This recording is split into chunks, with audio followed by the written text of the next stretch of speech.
Hey, what's up, guys? This is NPFSU, back with another video. This is the fifth one in the spread offense series.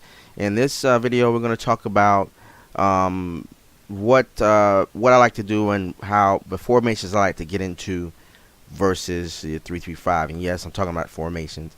And the next video, we're going to talk about formations versus the 4-2-5. Now, what I like to run against the 3-3-5 is because the 3-3-5 is a two-gap defense.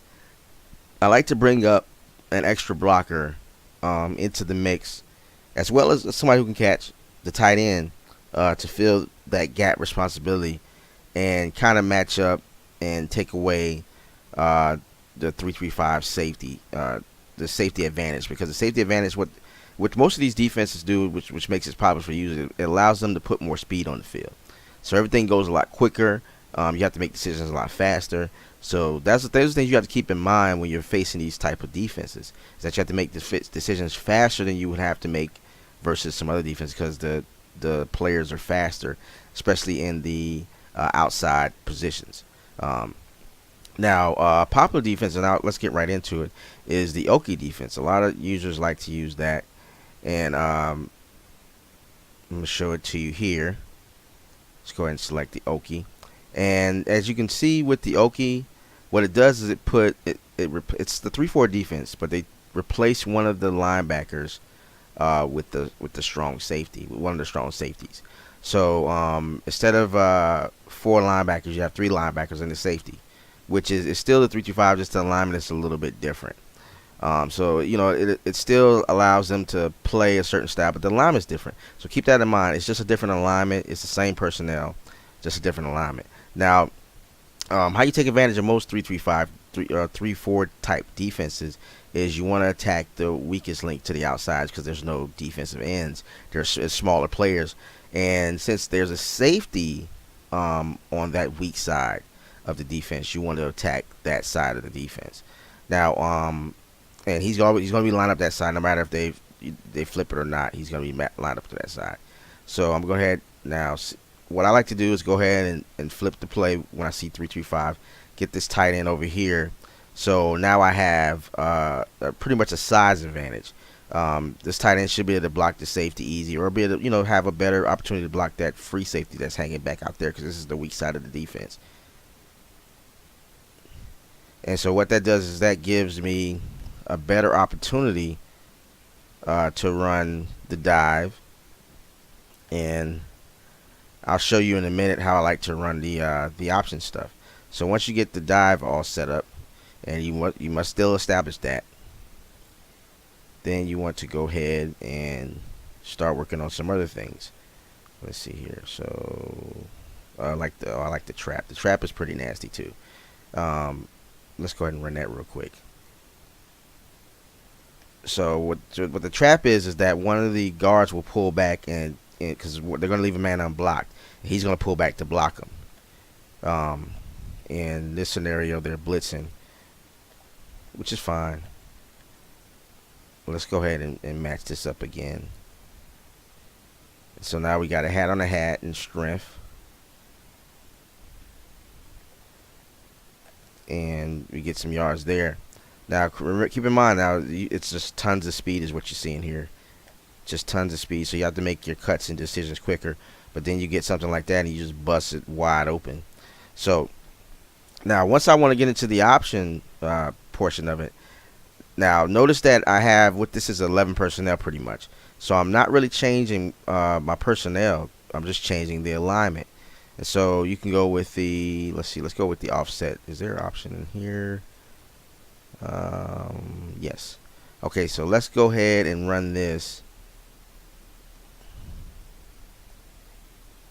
And let's get this Okie going again. So now remember what I was telling you, I'm flipping the sides here, and now we have a perfect situation for what we want.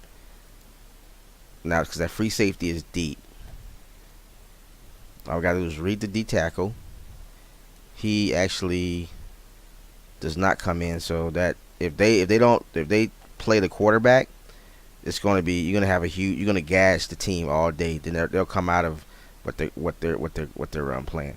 So this time we have the safety to the outside. So he's going to be in space. And so these guys are a little bit better at tackles in space.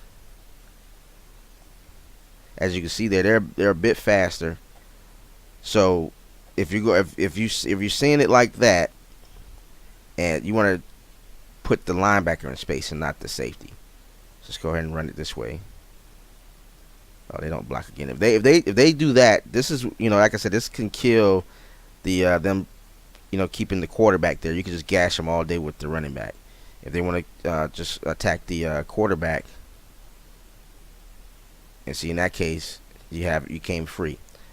And look how many dudes they have in the box. But you got a hat on the hat. And you also got smaller guys out there. So it's going to be kind of useless. It's going to be kind of useless. So, you can hit them with the option. And you can go either way. You can have it go to the weak side, or you can run to the strong side of the formation, or trio on balance. I like the trap play. So this is they're already lined up correctly versus this offense. Versus the defense, I'm sorry. Run the trap. See how he pulls back there? I mean, you're just gonna gash them because they're a man too small. They need a linebacker. They're a man too small. That tight end is gonna manhandle anybody there. You see, this is just, it's gonna, they're gonna come out of this defense, and then they may go to the normal 3-5, but the normal 3-5 does not. The Okie is going to be a little more effective. They have to go with the normal package for 3-4. But even at the normal package 3-4, you still have the advantage because now you have a tight end against a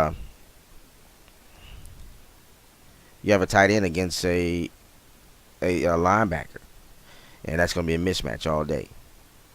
And so keep in mind you want to use some of the passing plays as well, but I just want to focus on some of the running. And I'm going to go with, see, we got some option here. I didn't see any. Let's do the zone read option. Or you can go with the weak one to that side, but let's go with the zone read.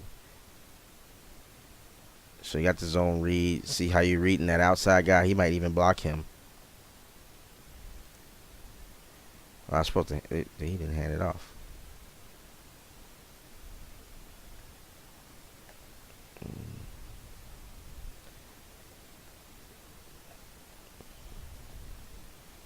If he hands it off and I get in that crease, I'm gone. So establish your dive play, then work towards your zone read, then work towards your option. It's the same rules apply. Now this is the outside zone, and I'm gonna leave it on this because this is definitely a killer. So flip the play. You want the tight end on that safety and attack him to the outside. That's a lot of speed there. That was actually good. And you just want to that 3-4 is weak to the outside. That's its problem. And that guy doesn't have a chance. That's a DE, a big boy.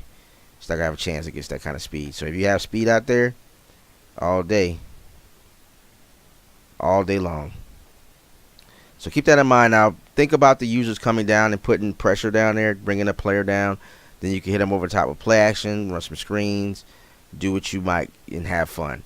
All right, if you like the content, please subscribe to the channel. There's going to be more. The next video will be talking about the 4-2-5 and what formations I call against that. So we'll talk to you guys later. Thanks for watching. Peace.